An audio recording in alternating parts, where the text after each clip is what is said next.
Hello everybody, this is Leo Kelly from Verdence Capital Advisors. I'm coming to you today with an update on the current situation surrounding the coronavirus. We'll talk about what we're seeing in the marketplace, not only surrounding the virus and the response to the virus, but the financial markets as well as the economy, and give some points of view about where we are today, what we're seeing, and the actions we're taking. So digging right in, obviously the market and society as a whole is gripped with fear right now, rightfully so. The coronavirus has spread rapidly around the world.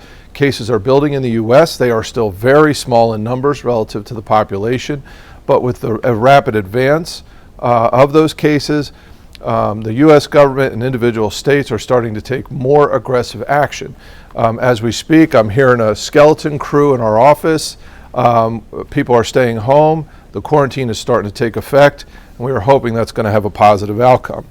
So, relative to the virus, people are home, restaurants are closed, the economy is really shuddering. We expect to see a massive increase in unemployment and a very rapid decrease in economic activity. I think it's important to point out at the moment, though, it's starting to look like we're hitting that moment of peak bad news. When we're in a bear market, when we're in a problematic situation like this, especially an unexpected event like this, like 9/11, the news starts to become a negative feedback loop, and it starts to get worse and worse. Today we're at a moment where everyone is expecting the worst outcome, they're planning for it, and they're pricing it.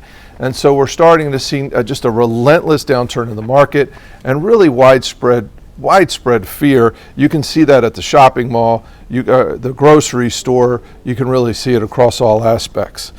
The big question is, are we Italy? Are we China, South Korea, or are we the U.S.? What's the end outcome? Now, the good news is China, 8 weeks later, is actually starting to pick up. Last night, the CEO of Starbucks said they are opening back up. They're actually opening a new store. Factories are coming back to work. That's positive. South Korea, who has taken the tact of doing massive testing, actually saw less than a 4% hit rate on their testing. And obviously, Italy is a disaster. And so the U.S. is trying to not be the latter, and they're being aggressive. Testing has ramped up tenfold. It's probably going to continue to ramp up at that kind of pace. The more we know, the better this outcome is going to be, and the quicker we can get to the other side. We have never seen this kind of massive effort and partnership between public and private together to overcome one disease. So, as testing ramps up, again, we think that information is going to help maybe pull us out of the peak news flow. What we're also seeing, by the way, is an astonishing amount of progress in the biotech world. In fact, Wayne Holman, the CEO of Ridgeback Biotherapeutics, was just in the media. They have a very promising treatment, but more importantly, he said something that was very interesting. This is not a financial crisis, it's a biological crisis. And up to this point, everything has been treated with prevention. We are seeing a massive amount of money flow in to trying to find a cure and a vaccine and or just therapeutics to make the virus less of an impact.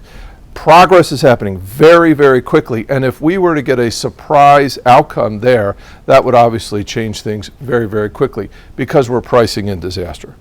Now, not to minimize the human impact, this is obviously something that we're all worried about. I have a mother who's in her 80s. It's something that hits home, but we have to stay focused, and we have to keep focused on valuation and what's happening in the markets and what happens on the other side of this. So the markets are down 35%. They've rallied yesterday, starting to rally today on Friday. More importantly, we're about 25% below our 200-day moving average. Now, the good news there is when we've seen these levels in the past, and they don't happen often, rarely, we see significant increases 12 months later. In fact, an average of about 24%. So we're seeing massive movements. This is the fastest decline to these levels that we have ever seen. It's only taken a couple weeks. The VIX, the volatility index, is at an all-time high. So this shows us there is just massive disruption in the marketplace. By the way, in the bond markets, we're also seeing a lot of movement. There's zero liquidity in the bond markets. The Fed has had to come in and make markets.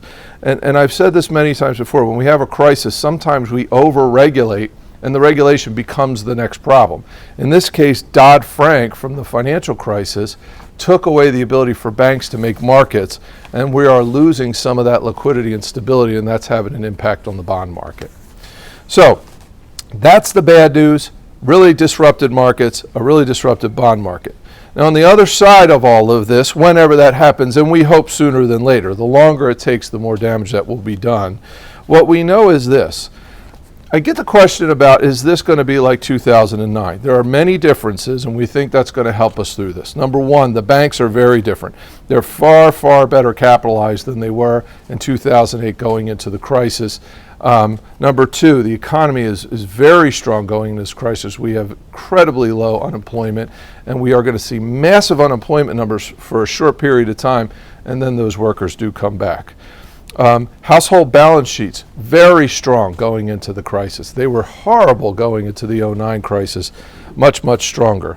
I would also say that one big difference is that the Fed and the U.S. government are taking immediate, decisive, and really significant action.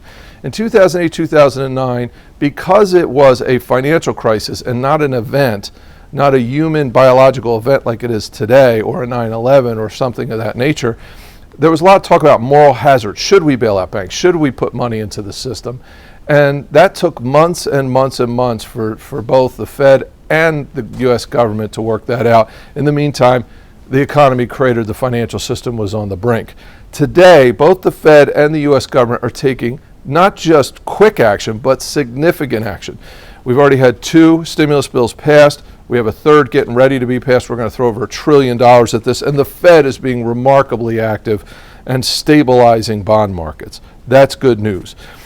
Stocks are getting cheap. They were a little expensive. At the beginning of the year, we actually rebalanced and lowered our equity position. They're starting to get cheap again.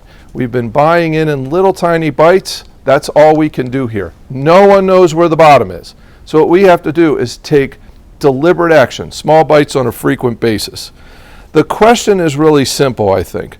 Are we long-term or are we short-term in our focus? We can't trade this. It's too much of a whipsaw. We don't know where this thing is going to go day by day. These are massive moves. We've had 2 of the worst one-day drops in the markets, out of 3, in the market's history. So this is amazing volatility. We cannot be short-term. We have to stick to the long term. Again, the news flow is terrible. It's feeding on itself. The experts are coming out of the woodwork. They're starting to make dire predictions. That's getting a lot of attention in the media. What's not getting attention is really some really big, high-level market advisors and portfolio managers who are starting to say this is the buying opportunity of a lifetime. The economy short-term is going to take a severe, severe hit. But what we know is when we take these severe hits in the short run, these kind of bear markets tend to be very deep, very short, with big V-shaped recoveries. For example, during the SARS crisis, which was devastating to Asia, and the death rates were significant. They were 30%. The Chinese GDP went from a 10% growth rate to a 1% growth rate. That's devastation, and we're going to see something that's similar to that in the second quarter. The following quarter, it went up to a 15% growth rate, so 10 to 1 to 15. Our hope is if we can get through this quickly, that pent-up demand comes back, and it takes a couple quarters, but we start to revive and recover the economy, and we don't see the severe downturns. Severe downturns that you would see if this was to be extended. So, with all this said, we do think equities are getting cheap. We do think these are buying opportunities. Yes, there's a moment here where this is going to be a tremendous opportunity to own equity. We don't know where that bottom is. There's just too much volatility. There's just too much uncertainty. So what we have to do is stay focused on what we do. And that is stay focused on valuations, make decisions based on where the strength in the market is, who has the strong balance sheets, where the cheapest valuations are. And if we stay focused on where our assets going to be priced, not in a month or 2 months, but in 2 years, 5 years, 10 years, we can weather this storm. We understand that this is a remarkably tough moment economically and personally for a lot of folks out there. This is going to be a tough few months. We're here, we're fighting through this with you, and if you have any questions, please don't hesitate to pick up the phone and call us. We're here to answer questions. And once again, good luck, stay safe, stay home, and let's get through this together. Thank you.